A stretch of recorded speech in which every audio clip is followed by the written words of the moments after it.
Pak, apa konkret pemerintah pusat untuk mendukung petani yang ada di Jawa Timur? Sama. Hari ini kita di Bondowoso panen kopi, kemarin tebu di Banyuwangi. Jadi ini kita memang intens sekali untuk mengawal program-program dari Pak Presiden.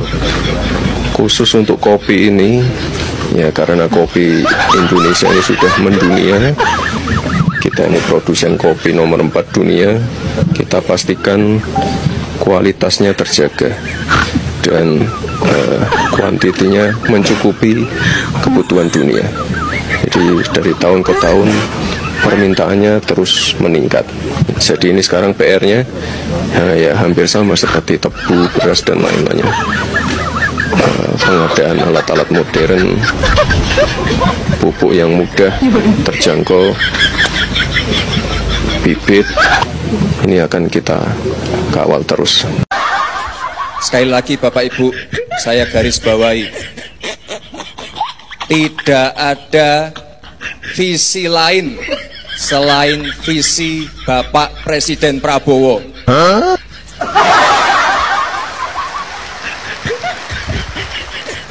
Tidak ada program lain selain program Bapak Presiden Prabowo.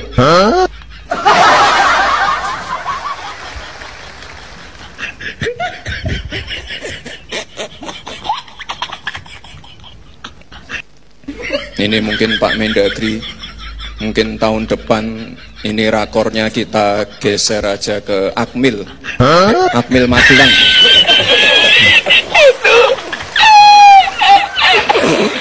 Yap, sangat menghibur apa yang dilakukan oleh netizen, memparodikan si Samsul dan juga ngeledekin habis-habisan Pak Mulyono. Saya kira tak ada habisnya kedua sosok tokoh ngibul ini. Saya kira sangat setimpal dengan apa yang dilakukan oleh netizen yang tak pernah berhenti untuk melakukan ejekan-ejekan terhadap Pak Mulyono maupun si Samsul atau wapres hasil dari mengobok-ngobok konstitusi. Nah, sahabat-sahabat, untuk itu baiknya kita lanjut dulu bagaimana keseruan-keseruan para netizen ini yang tak habis-habisnya membuat kita tertawa dengan tingkahnya, baik itu komentar maupun parodi-parodi yang dibuat.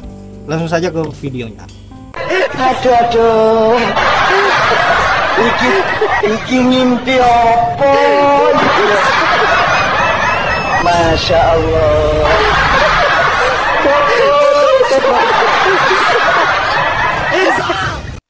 Nah, ini bisa jadi bukti jelas bahwa kasus Tom Lembong itu atas perintah Jokowi. Harga bisa turun. Jadi yang kita harapkan turun, satu, bawang, ini sudah turun, bawang merah. Yang kedua, nantinya kita harapkan turun juga gula, turun. Yang ketiga, daging. Yang keempat, beras. Saya tugaskan 4 ini bisa turun. Keran impor sudah kembali dibuka. Kalau sebuah proyek itu bisa dikerjakan oleh swasta, bisa dikerjakan oleh investor, serahkan pada mereka. Sehingga tujuan bisa kita kirim ke tempat yang lain, menginvestasi langsung, juga inflasi, juga indeks rasio itu harus dijaga. Terutama ini inflasi menjelang lebaran, kita jaga agar inflasi paling tidak harus di bawah 4 untuk tahun 2016 ini. Kenapa kalian menyerang Presiden Jokowi terus-menerus dari 10 tahun yang lalu hingga... Ngomongnya ngotot-ngotot, keras-keras, padahal salah. Yang menyerang Pak Jokowi itu siapa? Yang kau maksud yang menyerang Pak Jokowi itu siapa? Itu bukan menyerang, namanya bertanya. Ya. Kamu dibayar berapa jadi penjilatnya Jokowi dari kaki sampai ke kepala itu? Ya, nggak usah ngotot-ngotot lah. Yang namanya perang tuh seperti sekarang ini, Iran sama Israel itu namanya perang. Ya kalau rakyat itu bertanya mestinya dijawab. Kalau bertanya secara akademi berarti dijawab dengan data. Tolol kamu ini. Ngotot-ngotot apa mau ikut-ikutan mau makan panci satu pabrik? Ya nanti saya saksikan di sana ya. Ini kan mereka mendalilkan kepalsuan. Ijazahnya palsu. Tapi mereka tidak pernah membuktikan kepalsuannya ada di mana. Kalau saya bilang narasimu bahagian dari cerita kumur-kumur, tahu cerita kumur-kumur tak berguna. Bagaimana bisa kau menuntut pihak penggugat untuk bisa membuktikan ijazah yang asli, sedangkan kau sendiri yang mengaku ijazahnya Mulyono asli tidak bisa kau buktikan sampai dengan detik ini? Banyak keganjilan, cerita fiktif yang membuktikan ijazah seorang Mulyono palsu. Saya ulang lagi narasi saya. Seseorang yang mengaku memiliki ijazah yang asli, maka dengan mudah dia bisa memperlihatkan ke publik tanpa harus membayar pengacara untuk membela kebohongannya. Itu logika yang sangat sederhana. Dan bila abang sebagai pengacara membelanya, menurut saya itu hal yang wajar. Karena apa? Karena abang dibayar untuk membela. Tapi yang aneh, seperti keanehan ijazah seorang Mulyono, masyarakat atau netizen yang membela Mulyono mati-matian, walaupun diperlihatkan segala macam keganjilan, tetap saja mereka percaya kalau ijazah seorang Mulyono asli. Apa yang kalian dapatkan dari membela mati-matian ijazah seorang Mulyono? Bila masyarakat yang membela kubu penggugat, wajar mereka membela karena mereka merasa ditipu habis-habisan. Kita, rakyat yang menggaji mereka, memenuhi semua kebutuhannya dari ujung kaki sampai ke ujung rambut, bahkan sampai kebutuhan keluarganya kita penuhi.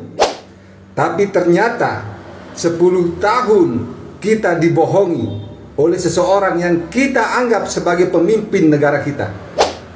Sekali lagi, kalau pihak pengacara menuntut agar pihak penggugat membuktikan kepalsuan ijazah seorang Mulyono, maka pihak Mulyono juga harus mampu, harus bisa membuktikan keaslian ijazahnya.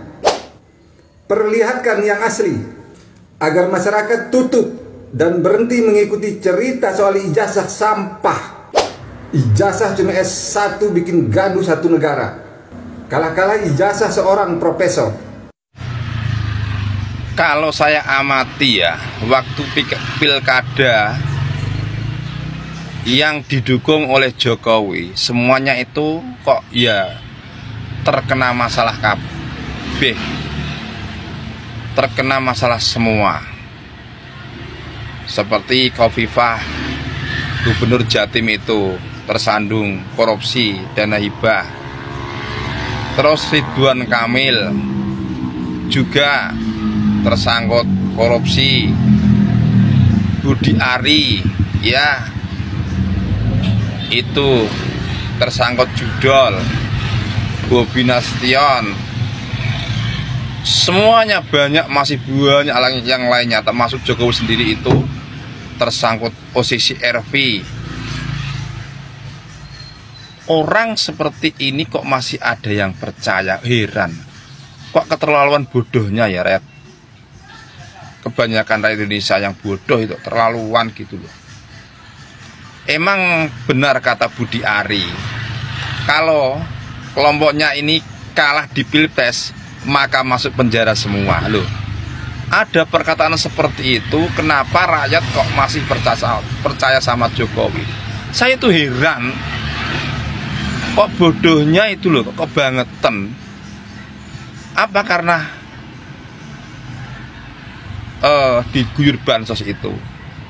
Inilah kepandaian Jokowi untuk membohongin rakyat. Walaupun sudah berbohong berkali-kali, tapi kalau rakyat itu dibohongin, seperti dikasih bansos, gini-gini, itulah pinteran Jokowi, pinter membohongin rakyat kecil. Tapi yang dibohongin kok ya mau gitu loh. Mbak ya sadar diri para ternak Mulyono itu.